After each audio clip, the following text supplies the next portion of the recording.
Welcome to the Real Estate Investing Club. This is the place everyday real estate investors gather to share their best stories, biggest insights, and favorite tactics to grow a portfolio of cash flowing properties in today's market. Here's your host, Gabe Peterson.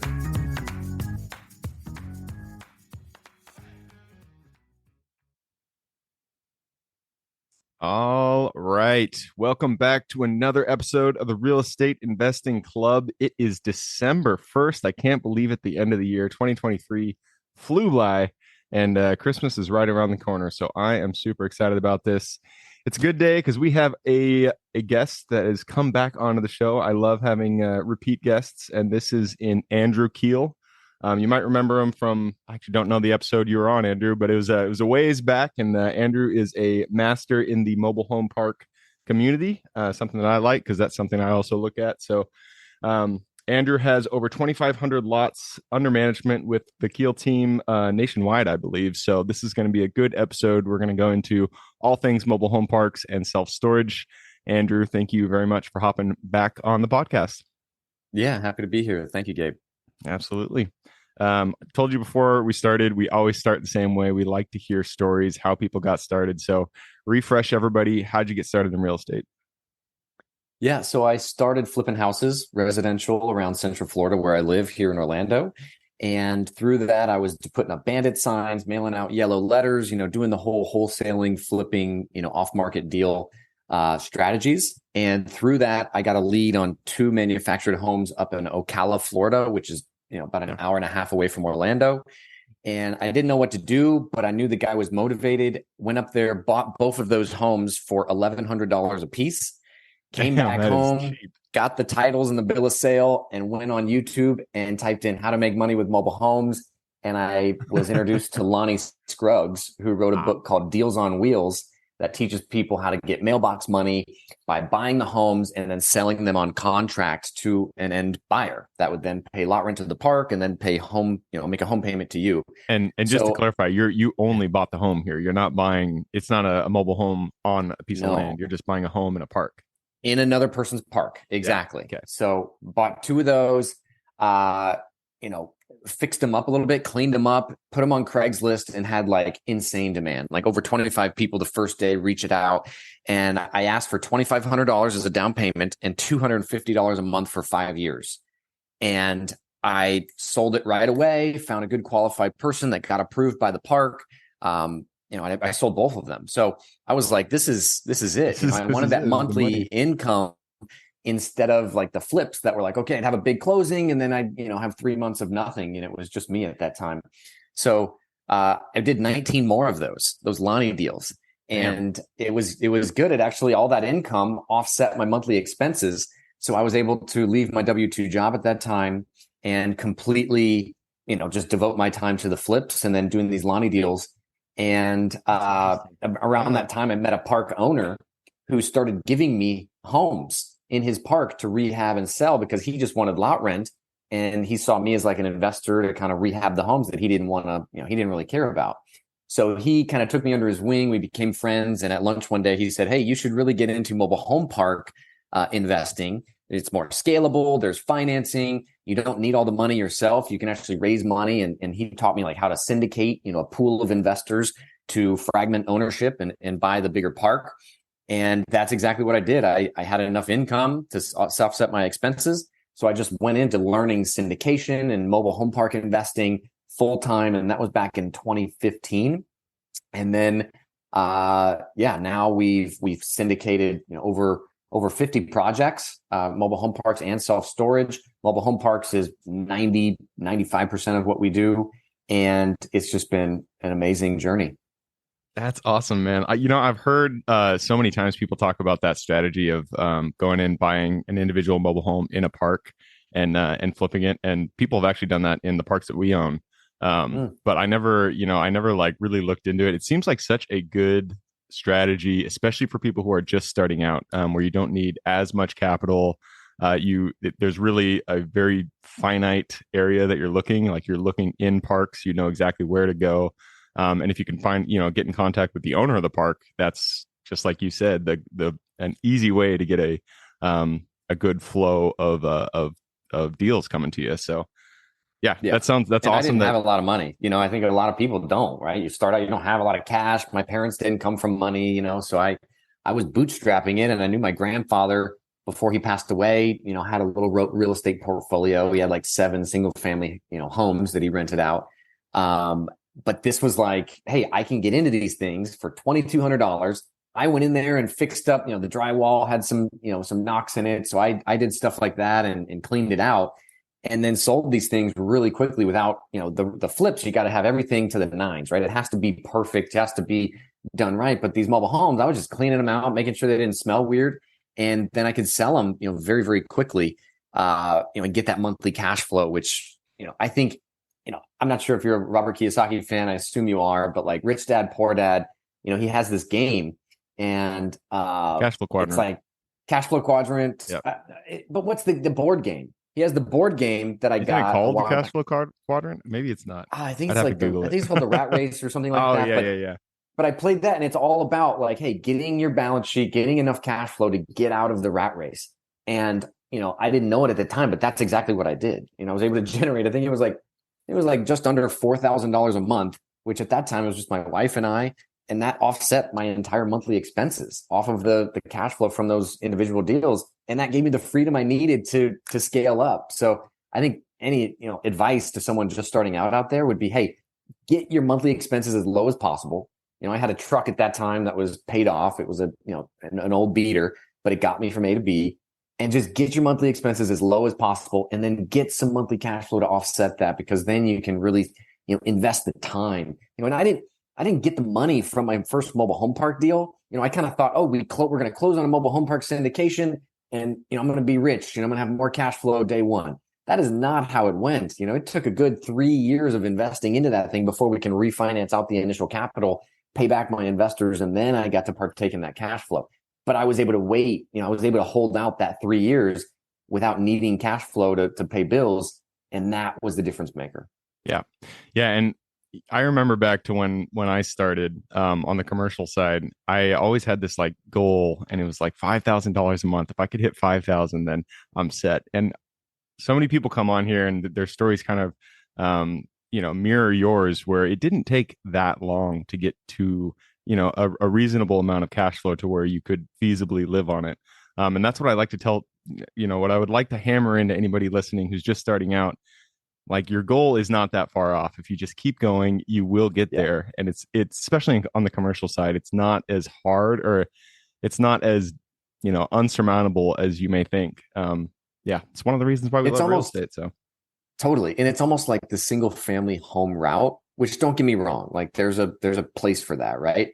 But when you're penciling out deals on market that maybe cash flow $500 a month, and you're looking in like C and D grade areas that are like, those affordable housing areas, you're one air conditioning unit or appliance away from all that cash flow being gone in, instantly. And that happened to me. I bought before I got into the commercial, I was doing, I bought a couple of rentals, and that exact thing, like one water heater would go out and my cash flow is gone for that month. All year. And, yeah. Yeah. That month or that year, right? Depending on how big, like if the roof is bad or a storm comes through and you need a deductible for your insurance, it's a number of things, and you have one tenant.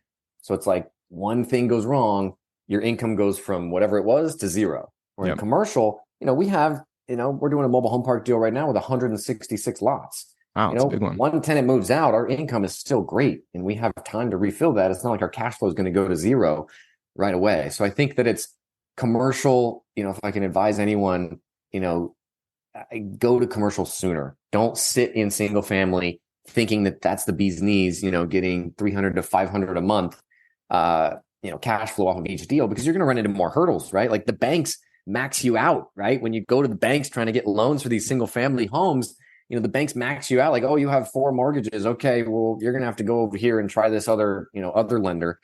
Where in commercial, the banks are like, coming to me, hey, do you have any more deals coming up? We want to, we want to be your lending partner. So it's just a whole different ballgame. Yeah.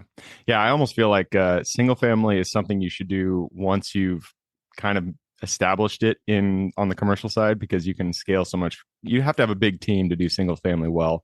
I mean, if you're doing one at a time, it just takes way too long and way too much effort. But I did Google it. It is called the Cash Flow board game for anybody who is interested. I had to know that answer. Yes. Yeah. Okay. So it's do a you guys fun game, man. It's like I think it's better than Monopoly, and Monopoly is one of my favorite games. Obviously, we got to talk about that on here. But it's like a really fun game. Like the whole goal is, hey, you got to get out of the rat race. And then you go to like this whole other section of the board that's like, hey, you can now buy businesses and commercial real estate, and your income, gets incrementally higher. So it's a great way, like in a fun manner. Like I played with my in-laws, over the holidays. And it's just a fun way to just kind of implement like what I've done in my life to create financial freedom. So it's pretty cool. Nice. Yeah, I'm gonna have to pick it up. We do board game nights here with me and my friends and my family all the time. And we just had our first daughter. She's 6 months old now, so congrats. She's gonna have to. We're gonna have to buy that and start playing it. So cool. So you guys do 95% mobile home parks. Have you done any? And this is my own selfish interest here. Have you done any RV parks? We're closing on our first like true RV park, and I'm just curious with somebody who has as much experience as you have. Have you done anything on the true RV side? We have one park that is 90 lots, and it has 30 RV lots that came with it. And that's our only exposure to that. And it's a unique scenario because there's a local employer that rents out those units for 6 months of the year. And they bring in temporary workers from Texas that come up and work it's a sugar beet area. So they'll work the sugar beet farms and then they'll go back home. But that's our only exposure to that. We don't do true RV parks. I've heard people that have had success with that. Obviously, the number of RVs through COVID, the number that I've sold is like insane. And RV and boat parking is huge right now on the self-storage, side of things. But I think that it's, I guess, what multiple do those trade at compared to, say self-storage or mobile home communities? I mean, when I was looking on market recently, it was in the 8s when I was looking on LoopNet. But LoopNet is not something to be trusted, but it was a lot lower than I thought it was going to be. I thought RV parks, true RV parks would trade around the 10 to 12 area, but and this was it's in the East Coast. We're buying it in North Carolina, but yeah, I just wanted to ask to see if you had any interesting insights into how RV parks operate over mobile home parks. But going back to your story, you said you bought your first true mobile home park as a syndication. I feel like that's kind of unique because usually people just they'll do a JV or buy it themselves with cash for the first one. So syndication, that's something I haven't. Everything that I've done up to this point has been a JV deal. 1, 2, 3 capital partners come in, close a deal with me. So I haven't done a true syndication yet. How was it going into that first deal? How'd you learn it? Was it much more difficult in terms of setting up? Give me the rundown on that first syndication deal. Yeah, on our first syndication deal, one event that I learned a ton at was the Secrets of Successful Syndication. It's a Real Estate Guys radio show event that they put on in Dallas a couple times a year. And that was really helpful. You can meet with some securities attorneys. You can meet with other bigger operators and kind of learn about what they're doing and tips and tricks and things like that. But I think the biggest part that I had to learn about is just the rules, right? There's SEC rules, there's 506B, 506C, and understanding the differences in what's allowed and what's not allowed.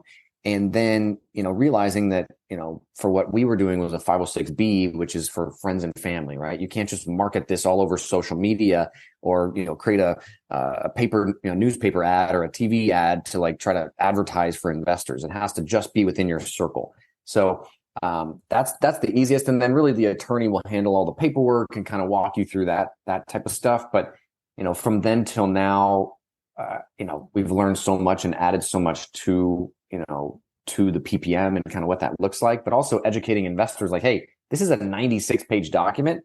And most of it is trying to scare you away. Most of this is just listing out the risks of what could go wrong. And it's not just boilerplate, hey, mobile home park investing, risks. It's like, hey, what are the specific risks of this deal? Like, hey, for our PPMs, we get granular. We have a meeting with the securities attorney and we go into the specific risks for that deal. Like, hey, there's one employer that has like 2,500 employees, and all the other employers in the area have 500 employees. So if that one employer goes out, like this property could suffer, right? Interest rate risk, right? Like if interest rates go higher and stay higher for longer, like you really need to disclose as much as possible in those documents, because it's basically your evidence later on if you get sued by an investor that, hey, you disclosed, the possible risks. Yeah. And that leads us right into underwriting. So what do you look for when you are looking for new parks? I'm sure your criteria has changed from the beginning to where you are now. With interest rates going up, it's a whole different ballgame for sure. Yeah. Do you guys look only for seller financing? Do you what are you doing now to find deals? And then what are the specific criteria that you're looking for that makes a deal for you? Yeah. So really right now where the market's at, we're looking to underwrite to a 10 cap once stabilized. Right. So like end of year 2. And is that, once we've added value to the asset, the first year we're doing a lot of infill, we're, increasing rents, billing back, utilities, that kind of stuff. But by end of year 2, it needs to be a 10 cap or better, because our interest rates we're getting are 7.75%, 8% right now. So we need to create some sort of spread so that we can pay our investors the pref, which typically we have higher prefs than most other syndicators. It's usually a 10% pref that we're paying out. Okay. But again, we have to get there, and it has to be a value add deal. We can't buy stabilized assets right now for 10 caps. I wish we could, but that's just not out there. So we're having to, find deals off market through cold calling, letters, et cetera, and then find the value add deals. Like this 166 lot park we're buying in Michigan, it has 40 vacant park owned homes. And it's a mom and pop owner that he used to rehab all the homes himself, but he got tired and he let them compound, and now there's 40 vacant homes.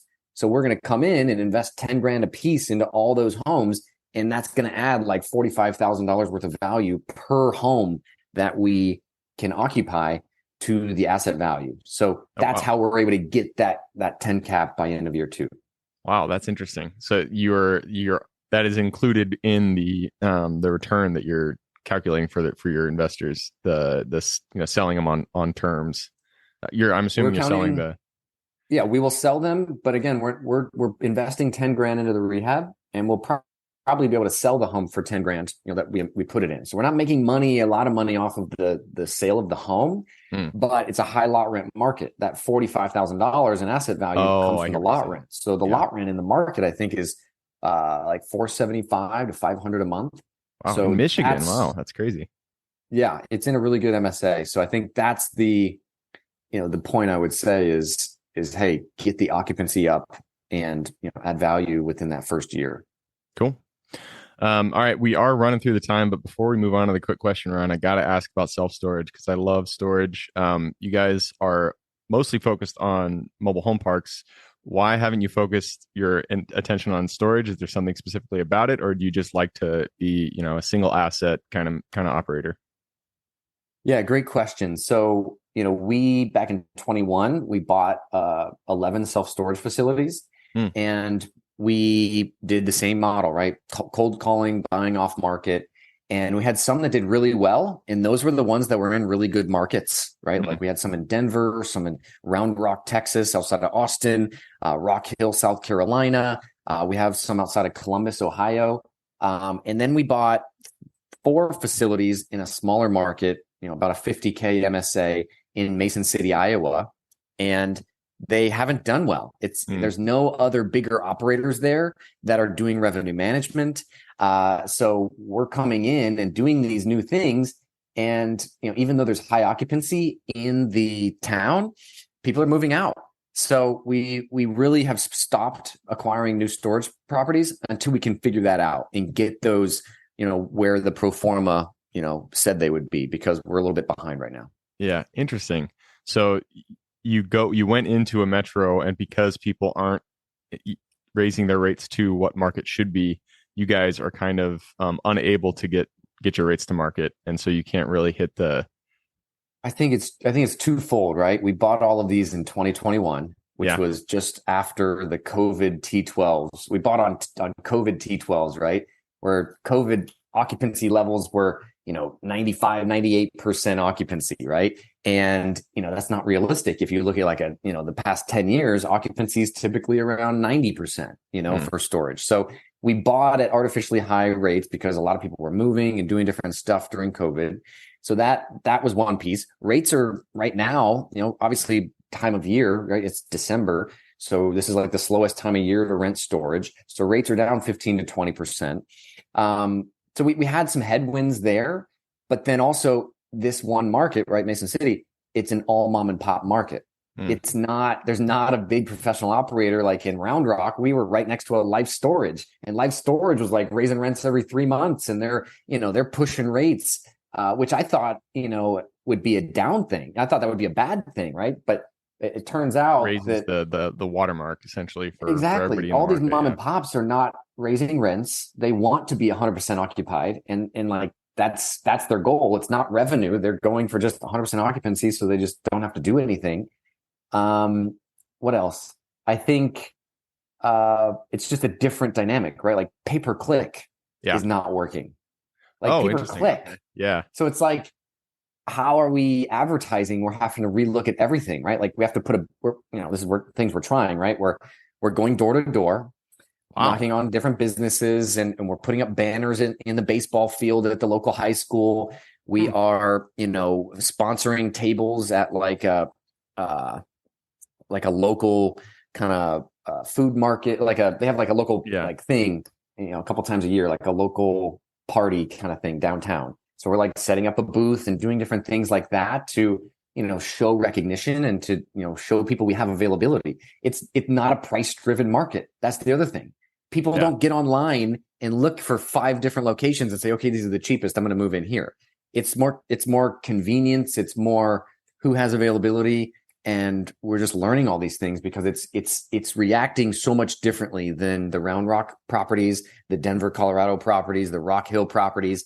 So without getting too deep into it. Yeah, no. That's interesting. And it's so true with, I don't know if it's specific. Well, it isn't specific to self-storage, but I had a big lesson learned where I bought in a metro that I wasn't like super knowledgeable about. And all the numbers looked good, but the specific area that I bought this facility in, the corner this facility was on, was notorious for being, there was a lot of property crime there. It was right next to a really run down mobile home park. It was, a whole bunch of things happened. So I had a whole bunch of problems with this property, but it's because, I didn't know the metro as well as I should have. So it's one of the reasons we like, real estate is there's so many things to learn. And there's, even if you go into a new market, you got to learn that market. So, yeah. All right. I'm going to move us on to the quick question round. Are you ready? Sure. Let's do it. Starts with books or any form of education. Give me 2 recommendations, one for general life wisdom and then one for real estate specific. That's great. Yeah. So I would say for general life wisdom, I just finished this book. It's called For You When I Am Gone. And it's a book on like writing a letter to your kids when they're adults. And you do it now. And it's basically talking about it's an estate plan beyond money. It's an ethical will that you're writing for them. That's like, life's most important treasures beyond money. Like what do you wish you could tell yourself at 30 years old, right? So that's the first one. And then real estate related, I would say, Rich Dad Poor Dad we spoke on earlier is a really good one. A book on mobile home parks specifically that I really like is called Trailer Cash by Jamie Smith. And that's one of the first books I read on the topic. Cool. I just pulled up For You When I'm Gone on Amazon. That seems like a really, really cool book. Really good idea. I'm going to pick that one up. All right. Next question is for your younger self. So let's go back to the Andrew who was just buying those first 2 deals for $1,000. Go back to him, look him in the eye, give him one piece of advice moving forward.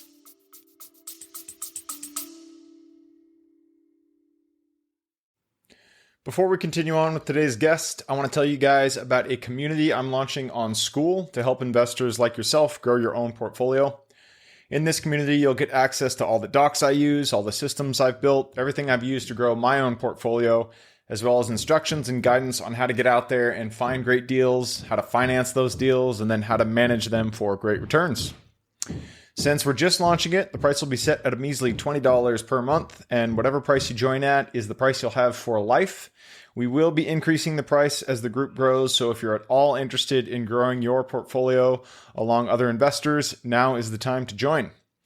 I will put the link somewhere in the bio or on our podcast website at therealestateinvestingclub.com, so if you are interested, head on over there. With that said, let's get back to the podcast.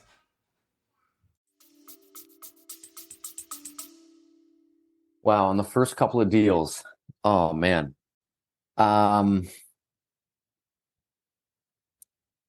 Do better due diligence, up front, right? Like don't get scared of every little thing, but just try to know as much as you can know, right? Yeah. I think, I went to the boot camp, I got the 30-day due diligence handbook on what to do on mobile home parks, and I followed it to the T, but there's other stuff that I didn't look into. One, a simple thing was like, we didn't contact the power company. There was a mobile home park, 61 lots, but it only had 5 transformers. And I didn't know anything about transformers or electrical infrastructure. We just had an electrician check out the pedestals, but the transformers weren't supplying enough juice. There needs to be like 5 or 6 mobile homes per transformer. And this park had like 1 transformer with a line of like 25 homes on it. So they were having brownouts, at the end of the line. It was daisy chained down. So just little things like that would have been great to just make a quick phone call, talk to the local engineer and be like, hey, we're going to fill these vacant lots here. Is there enough juice in the main line? And what does that look like? And who's responsible for paying for that? Right. Because then we had to pay to put those transformers in. And, that was like a $60,000 to $100,000, mishap that we had to then, do a capital call and bring in money. So that was on my 3rd deal. And, obviously we've done 50 now. So we added that to our due diligence checklist. And now that's something we check on for every deal. But I think that's, one of the things you get with investing in an experienced operator is, hey, we've made mistakes and we've learned from them. And, a new operator on their first deal may not be checking those things. Yeah. Yeah. And couldn't have said it better myself. Every deal you do, or I do, I feel like my due diligence checklist just gets bigger and bigger and bigger because, you make these small mistakes when you're doing your first couple of deals. But then you remember, and the next deal, that's part of your due diligence, and it just keeps growing and growing and growing. Totally. Cool. All right. Next question is about your business. The first 3 positions you hire form the foundation of the business. So what were the first 3 positions for you? And if you did it again today, would you do it in a different order? Good question. Yeah, I think the first one was an executive assistant overseas. And that was monumental. I think every business owner, every entrepreneur should have an executive assistant that they're paying $1,500 a month to in South Africa. And it's as easy as getting on Indeed, posting an ad in Johannesburg, South Africa for an executive assistant, and then, putting them through some sort of test task to make sure that they're capable of doing, the tasks you would have them doing. And it's going to save you at least 10 hours a week of time. And if you compound that, and your time's worth, what is your time worth, Gabe? Mine's definitely worth over $1,000 an hour. Yeah. And if I'm looking at that, $10,000 a week that I'm saving, it's a game changer. So I would say overseas executive assistant should be number 1. Number 2, I was fortunate enough to, I had a really good friend from high school that became our COO. He's still with me to this day. Been with us 7 years now. And, he was boots on the ground with me, getting hands-on with our project management. So I got lucky with him, because he stayed with us and now he's a partner in several deals. And number 3, I would say, I would go back to hiring another person overseas for him, right? Because then he's that much more productive. There's 2 US people. We both have someone to take care of our, $10 an hour tasks, and we can be more productive and more efficient in our workflow. Nice. I got to ask, why South Africa? You're the first person that said South Africa. Most people say Philippines. So I'm curious why. Yeah, the accent is more friendly. And I have my executive assistant on the phone a lot. They're making calls, they're getting bids. and it's more of like an English accent it's less foreign sounding, more kind of pleasant. And I've found just the currency exchange is really good. So you really get a lot of bang for your buck over there. Like you get a high qualified, assistant. And even in the Philippines, right? If you get on, some of the websites, the good ones, right, are now $20 an hour, even in the Philippines, right? For a bookkeeper or whatever. So I think South Africa is a hidden gem, and anybody listening to this, highly recommend it. Be the best $1,500 you spend, for full time, 40 hours a week, 4 weeks a month. $1,500 is a no brainer. There you go. I love it. All right, next question is about the U.S. It's a big place, a lot of opportunity out there. Give me the single metro you're most excited about investing in today. Single metro. Geez, I really like the Nashville MSA. We bought a property about 40 minutes outside of there, and doing like that perimeter around Nashville has been really good for us.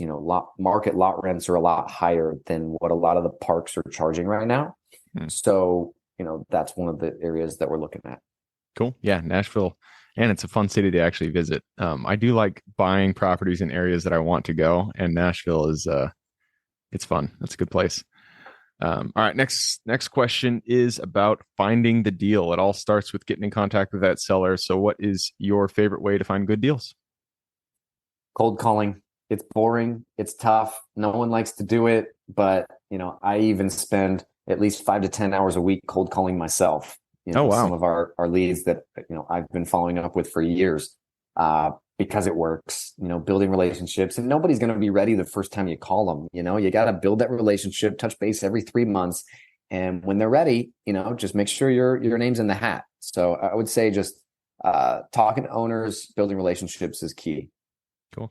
I want to call out one thing you just said. You said you've been following up for years, and that is so true. I'm closing on a deal right now in North Carolina, and I have followed up with her for a year and a half until she finally signed the contract. And so, for anybody out there who is doing commercial stuff, do cold calling, do letters, but just keep following up. You're not going to close it on that first deal. You gotta, yeah.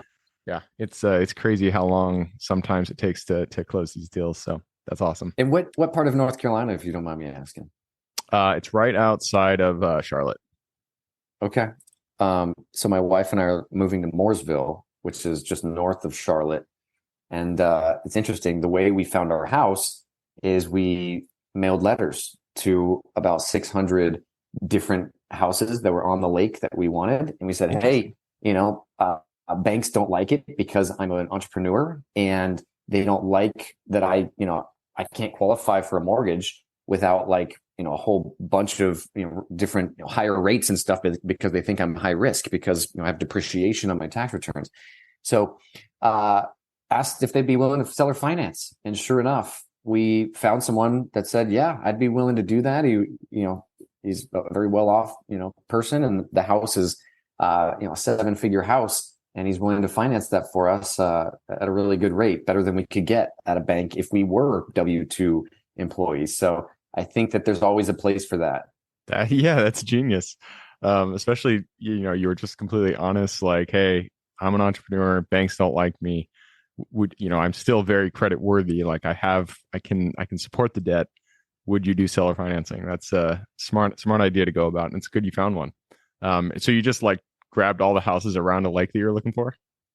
Exactly. I went on a GIS map, and I didn't do it, right? I created a 2-minute video, sent it to my VA in the South Africa. I said, hey, create a spreadsheet with all the addresses, the owner names and their addresses, their mailing addresses on their tax, property tax invoice, and go around this whole lake. And I want all the houses that have a pool and are at least 4 bedrooms, and cross-reference that on Zillow. And, she did that after a week or so. And then, we found someone to mail out the letters that were handwritten with I think it was pink envelopes or something like that. So it kind of sticks out. Oh, there you go. Yeah. And sure enough, it worked. Smart. I love it. All right. Second to last question. And this is about your strengths. We're all given gifts that we uniquely provide this world. So what is your Superman strength? Taking initiative. I think, I'll be the first to tell you, I'm not the smartest guy out there. Like I'm not, quantum physics type of a dude. But I think, grit is something that I have, and I have a high sense of urgency. If I want to do something, like I do it now. I don't sit around and wait and procrastinate. I'm doing it right now. And I think that's really the difference, Gabe. Yeah. I feel like that's very common in real estate. I feel like because, what do they say? Time kills all deals. And so that's written right here on my desk. Time kills deals. There you go. And it's so true. You got to just get it done.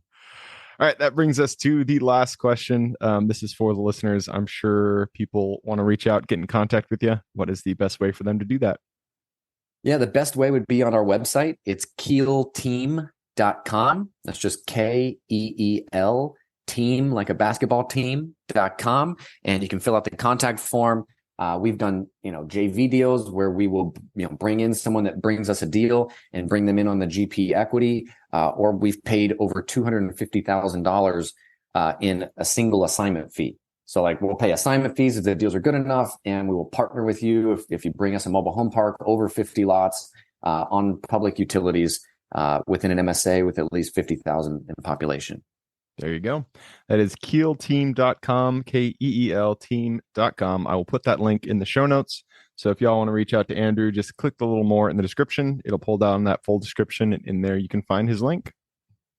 Awesome. One more thing, man. Gabe, I do have a free ebook as well. If you find me on LinkedIn, you can click on my website link there where it says click here for all the things I do. I have a free ebook. It's the top 20 things I've learned investing in mobile home parks. And for anybody interested, you can access that for free. Perfect. And that's on your website, you said? It's actually on my LinkedIn. There's it says click here for, to see everything I do. And you click there and it'll be the ebook. Perfect. And I'll include that LinkedIn. It's just Andrew Keel, or LinkedIn/Andrew Keel. And I'll put that link in the show notes as well. So you guys can reach out and get that book. Cool. Well, Andrew, that wraps it up. Again, thank you very much for hopping back on the podcast. Yeah. Thank you so much, Gabe, for having me. Absolutely. For everybody who's here with us today, thank you guys for showing up. You are the reason we do this. So if you guys have any questions whatsoever, reach out to me, Gabe at therealestateinvestingclub.com. And if you guys want to support the show, all we ask is you give us a like, subscribe, share, all that jazz. Other than that, I hope you have a great week. Keep rocking real estate, and I look forward to seeing you on the next episode. All right, before I officially sign off, I have a quick announcement to make. If you're interested in becoming a passive investor in one of my deals, my own company, Kaizen Properties, is looking for capital partners for our upcoming projects. We invest in what are known as recession-resistant assets, mainly self-storage facilities, mobile home and RV parks, and industrial properties. If you're interested in investing and would like to learn a little bit more about my company, our investing criteria, and some of the previous projects we've done, go to the Real Estate Investing Club podcast at therealestateinvestingclub.com and scroll all the way down to the bottom of the page. Click on the Invest With Us button. That'll pop up the investor form. Fill that out, and we will reach back out to you as soon as we can. Or if you prefer a little bit more of a personal touch, you can reach out to me at Gabe at therealestateinvestingclub.com. So really, that is it. Again, it was a pleasure hanging out with you guys during this episode, and I look forward to seeing you on the next episode.